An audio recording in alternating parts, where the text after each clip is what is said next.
Have you noticed that many famous foreign companies are now quietly withdrawing from China? Microsoft pulled out in May this year, IBM laid off staff in August, and Cisco also announced its withdrawal from China in September. Apple goes to Vietnam and India. They are pulling out and selling. In the auto sector, for example, Honda closed 2 factories in July, while Dongfeng Nissan closed its Changzhou plant in June. Let's look at retail. Carrefour has almost no stores left in China. Walmart is also closing stores, and South Korea's Lotte has pulled out of China altogether. You can see that so many well-known foreign companies have all left. This is actually not a trivial matter, because when they leave, they take with them not only money but also factory research and development, all the upstream work in our supply chain, and job opportunities.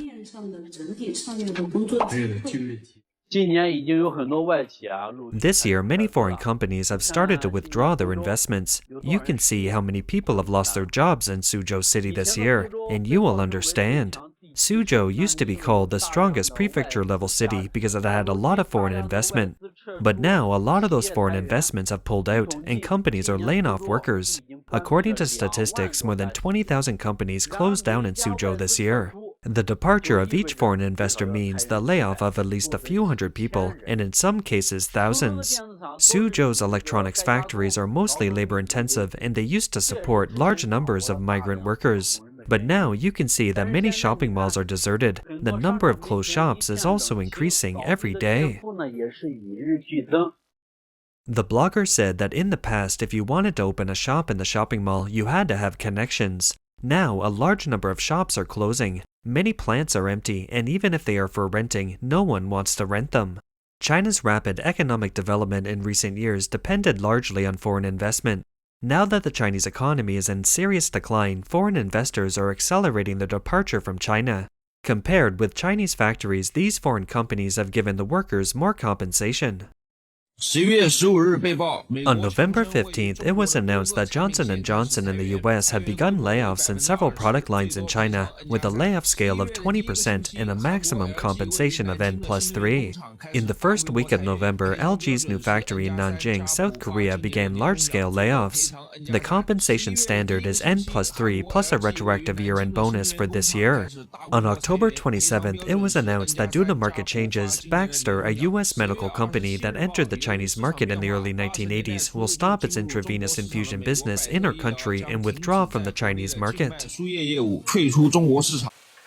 N+3 refers to the number of years the employee has worked in the company, plus an additional 3 months' salary. Chinese law stipulates that compensation is paid to workers based on the number of years they have worked in the company, with 1 month's salary for every full year. The blogger also introduced layoffs at other major companies. For example, on October 21, 2024, Fidelity, the US company, carried out a mass layoff in Dalian, China. 500 of the division's 574 employees were laid off. The severance standard was N+8. In September, Suzhou Huajiang Knitting, a Sino-Japanese joint venture, announced the suspension of production and compensated employees N+3. Some netizens commented, "Why is there another outflow of foreign investment? How can we survive? Can we stop them from leaving by kneeling and kowtowing to them?" Others pointed out, civilization is retreating. According to a Voice of America report on November 27, 2024, Volkswagen announced that it was pulling out of its operations in Xinjiang, China. The official reason given for the closure was economic reasons. Volkswagen also sold the test track in Anting, Shanghai. The first-tier Chinese city like Shanghai has become a place where foreign companies lay off large numbers of workers. Do you know how many people have lost their jobs in Shanghai this year? And where do all these unemployed people go? The current situation in Shanghai is really unbelievable. Many companies, including state-owned enterprises, are laying off workers and cutting wages. According to available data, 12,000 companies have closed down in Shanghai in the first half of this year. How many people are out of work? First, IBM, then SAP, the once envied internet giants, have also gone down the path of layoffs, and thousands of people have been laid off. Even highly educated people with degrees from 985 and 211 universities cannot escape the fate of unemployment, let alone ordinary people like us. The restaurant entrances in the community were always full at lunchtime, but now they are empty. Many of the companies in the office buildings also disappeared, and the rest are downsizing. It's said that even the number of people who order takeout lunches has dropped by more than half. Those who couldn't survive have closed down and sold their businesses. Many bosses and students have also dropped to the ranks of ride-hailing drivers and delivery men. The man also revealed the situation of foreign capital withdrawing from Shanghai. 给大家分享个事啊，这个是让我蛮震惊的啊，就是 I want to tell you something which is quite shocking. It's that a very large number of foreign companies and foreign capital are preparing to pull out of Shanghai one by one. And it's not just Shanghai. Many other first-tier cities such as Beijing, Guangzhou, and Shenzhen, as well as some second-tier cities, are also seeing foreign capital withdrawing. 以及一些二线城市啊，都也在陆续的在进行。 The man said that a friend of his works in program development at Microsoft, and Microsoft has announced that it will close down several departments at the end of this year and close all departments next year. The withdrawal of foreign investment from China means that it's becoming increasingly difficult for people to find jobs, and it also leads to the further deterioration of the Chinese economy. The man gave an analysis of the situation. This is the logic. Foreign-funded enterprises in Shanghai have a huge impact on the city because Shanghai mainly relies on the three horses. The first is foreign trade, the second is finance, and the third is real estate. If these foreign companies flee one by one, it will definitely affect several things in Shanghai. First, taxes. Do you know how much of Shanghai's total tax revenue comes from taxes on foreign companies and their employees? 1/3. You can imagine that behind the collective flee of foreign companies from Shanghai, that it will accelerate the economic decline of the city. Have you noticed that there are fewer and fewer people in Shanghai this year? The end of the year is usually the peak season, right? This year there are a lot of empty apartments in Shanghai and the streets are much quieter. The professions that are booming this year are probably designated driving services, ride-hailing, and delivery services. And some of the wages are pitiful, around US $680 to $820 a month. How much is left after rent and utilities? Do you think there is still a chance in Shanghai? This lady also talked about the real economic situation in Shanghai from her personal experience. Do you feel that Shanghai's economy is worse now than that of second and third tier cities? I work in Shanghai's apartments closing business, and my most obvious feeling is that the number of people who are looking for help for their apartments is increasing. Their new homes are either in default, being auctioned, or waiting to be sold off to pay off debts. There are also more and more people out of work. Many of my friends have been unemployed for almost 2 years and still haven't found a job. Some have returned to their hometowns, while others, including college graduates, have taken jobs as food or parcel delivery. Oh, it's really hard to find a job these days. Also, the vacancy rate in many office buildings in Shanghai is very high, and rents have dropped by more than half, but they still can't be rented. This is the situation in Shanghai, China's most prosperous city, and one can only imagine what it's like in other cities. On October 25, 2024, data released by the Ministry of Commerce of China showed that from January to September 2024, the actual amount of foreign capital used was $88.01 billion, down 30.4% year-on-year. This shows that the withdrawal of foreign capital is accelerating. In September 2024, a Japanese schoolboy in Shenzhen was stabbed and then passed away, which caused panic for Japanese and China. Many Japanese companies such as Panasonic and Mitsubishi Heavy Industries organized their employees and their families to leave China. In addition, hundreds of other Japanese companies in China have also begun urgent consultations on matters related to the closure and deregistration of Japanese-funded companies in China. On October 7, 2024, Yaita Akio, former director of the Taipei branch of the Japanese newspaper Sankei Shimbun, posted on Facebook. In June and September this year, 2 Japanese schools in Suzhou and Shenzhen were attacked by anti-Japanese rioters.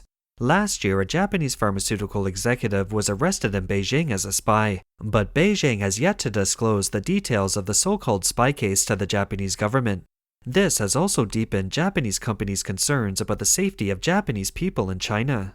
Japanese companies in China are feeling the geopolitical tension as the US pursues a strategy to prevent the Chinese Communist Party from acquiring cutting-edge semiconductor technology, requiring allies, including Japan, to keep pace.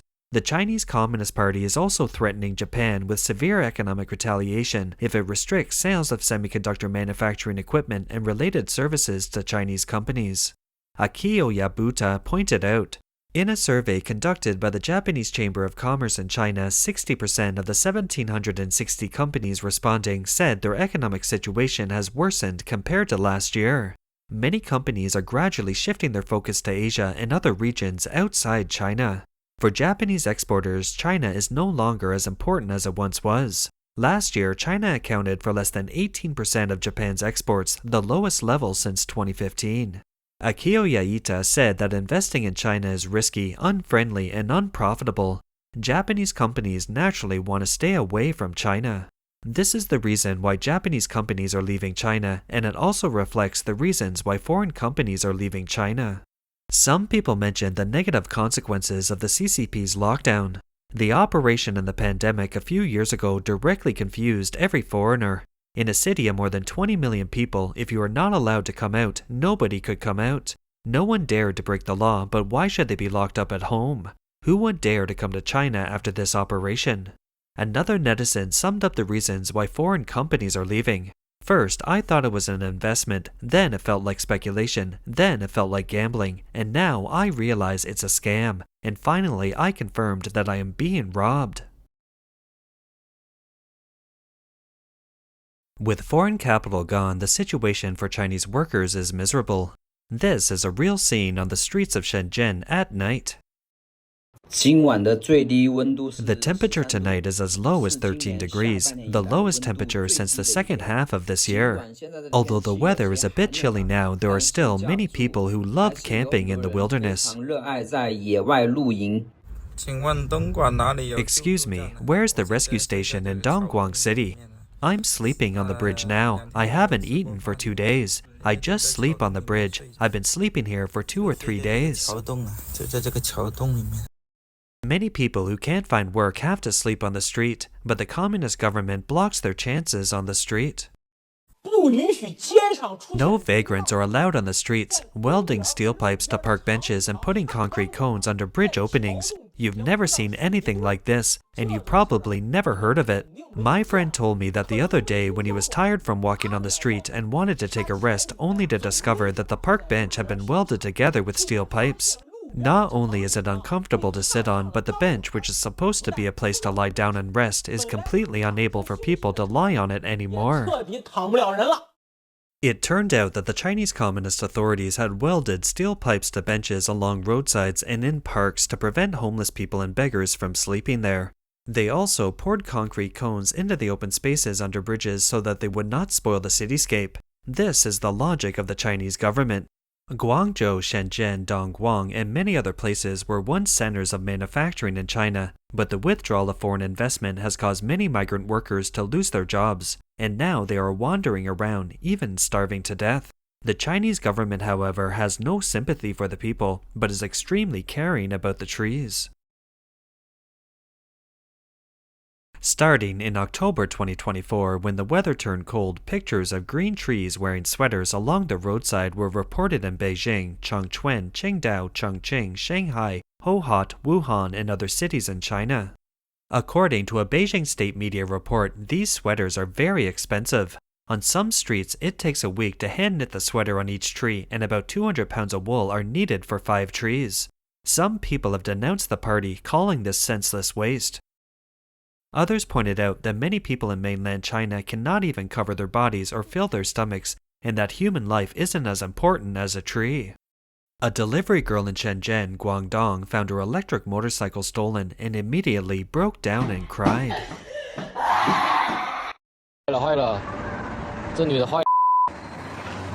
Something happened to that girl. She had a breakdown.